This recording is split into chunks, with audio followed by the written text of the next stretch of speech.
The rain hadn't stopped for hours. It fell in heavy sheets against the old truck stop, drumming on the tin roof like a sad song no one wanted to hear. Inside, the lights flickered, and the smell of burnt coffee lingered in the air. A few travelers sat scattered in the booths, truckers, loaners, people trying to forget the world for a while.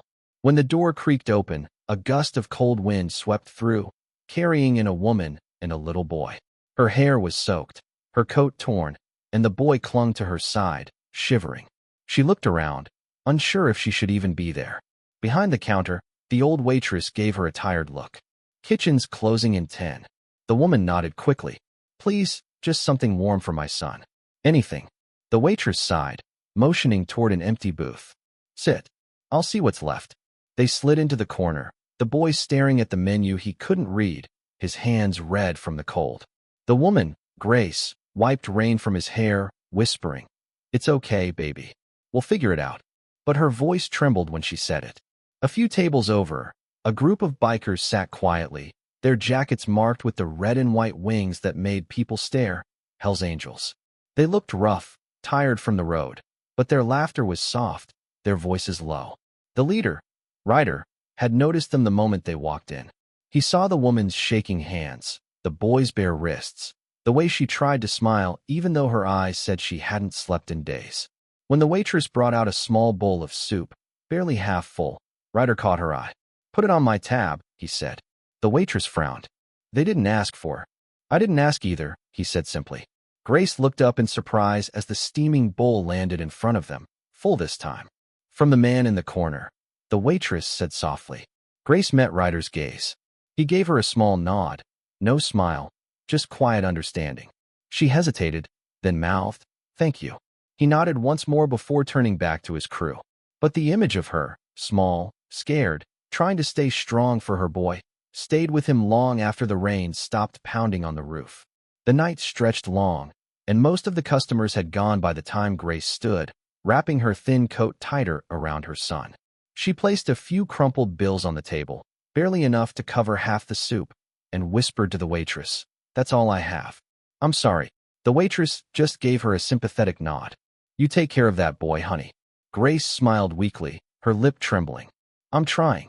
They stepped out into the cold rain again, the boy's small hand tucked into hers. The parking lot was half flooded, the neon sign buzzing above like it was tired too.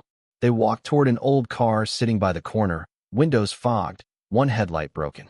Grace opened the door, and her son climbed into the back seat where a few blankets were piled. She brushed his hair softly. "Go to sleep, sweetheart." "Are we going home soon, Mama?" he asked drowsily.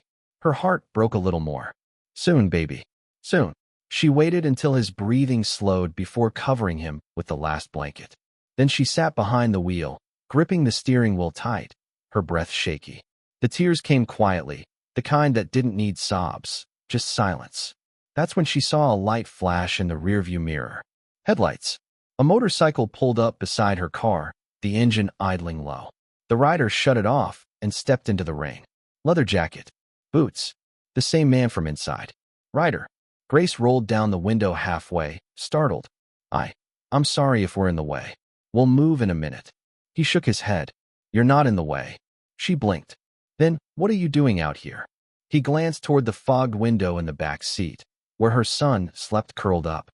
"You live in there?" Grace hesitated, then whispered, "We have nowhere to go." For a long moment, he just looked at her, the rain dripping off his jacket, his expression unreadable. Then he said softly, "You do now." Her eyes widened. "What?" He pointed toward the other end of the parking lot, where the rest of the angels sat on their bikes, engines humming like thunder beneath the clouds. "Come with us," he said. "We got room, food, warm beds. No questions asked." Grace shook her head.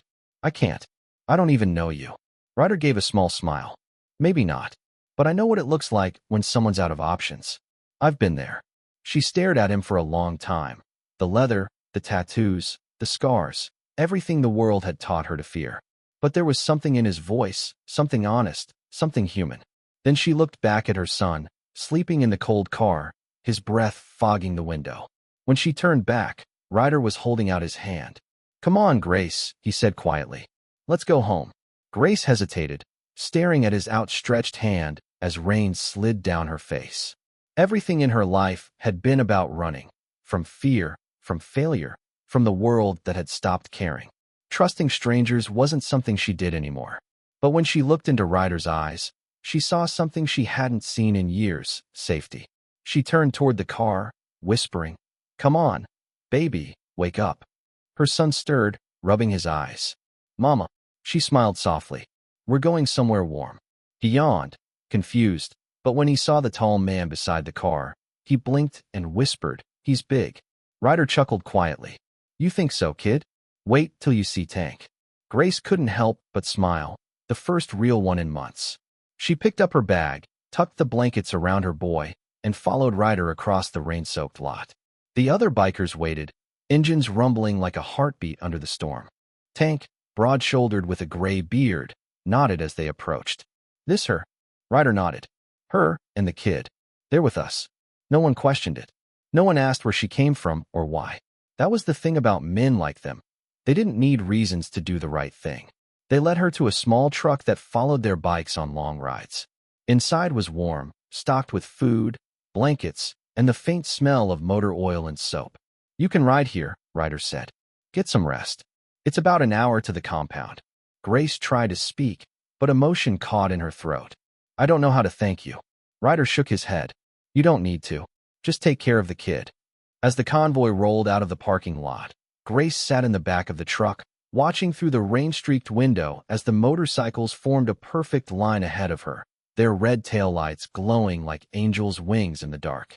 Her son leaned against her arm, half asleep. "Mama, who are they?"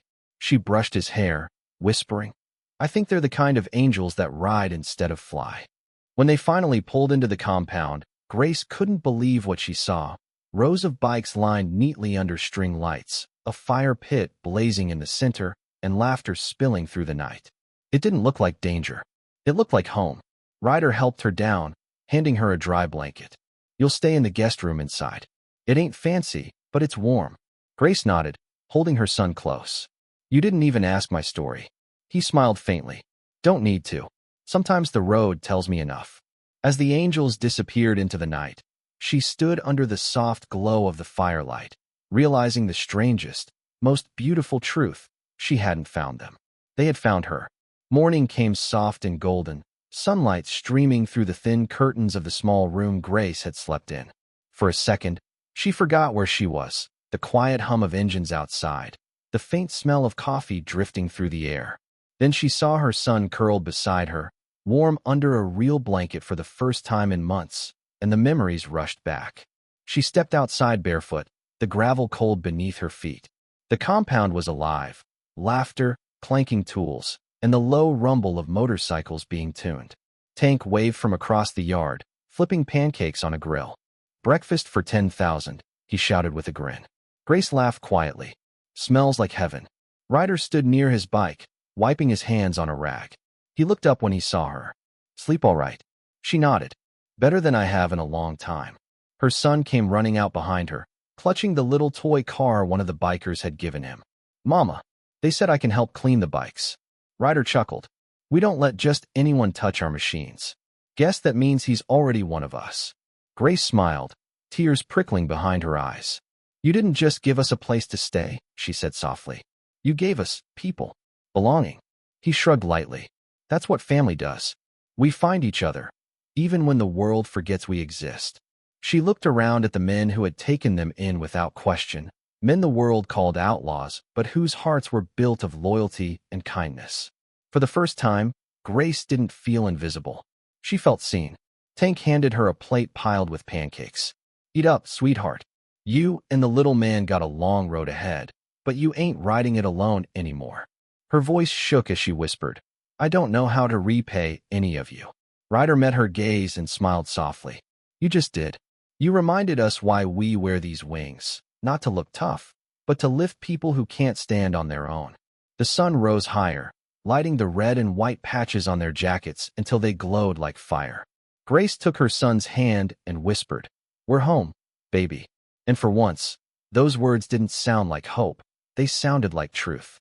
If this story touched your heart, share it. Because kindness doesn't always wear a smile. And heroes don't always wear uniforms. Sometimes, they walk in covered in dust, carrying stories that could change your heart forever.